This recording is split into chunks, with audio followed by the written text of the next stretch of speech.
Vakandiudza ndakarasika, vakandiudza ndina tariro, asi ndakanzwa inzwi mumweya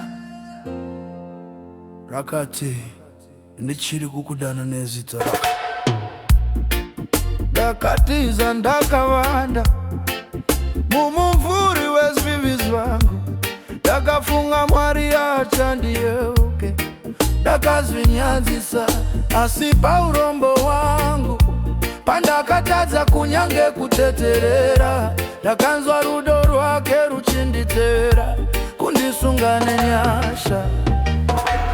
Zita rangu harina kudzimwa, Mwari vakarinyora pamaoko avo, kunyange ndakatadza. Iro zita rangu richiri pedyo pamoyo waBaba, vakandida ndisati ndanakidzwa, vakandida pandaisanzwisisa.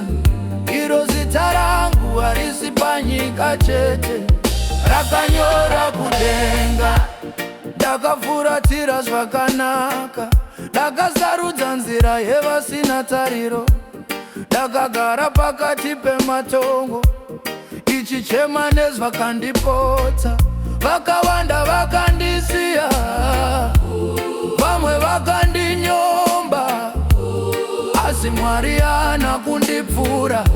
Vakauya mumadhaka kuzondisimudza, hameno kuti ndiri papi. Rudo rwake harubvumi kureba, asi Mwari wevakanaka chete, asi wevose vane maronda. Zita rangu harina kunyungudutswa nezvivi, rakaridzwa kudenga sevamanda. Vakandida ndisati ndazviregerera, vakandida zvase. Zita rangu harina kudzimwa, Mwari vakarinyora pamaoko avo, kunyange ndakatadza.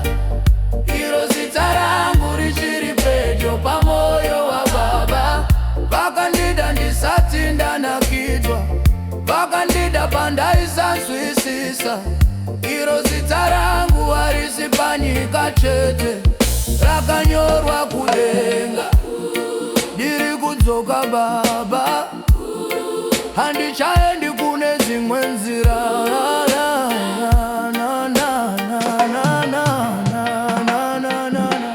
ndanzwa kuti zita rangu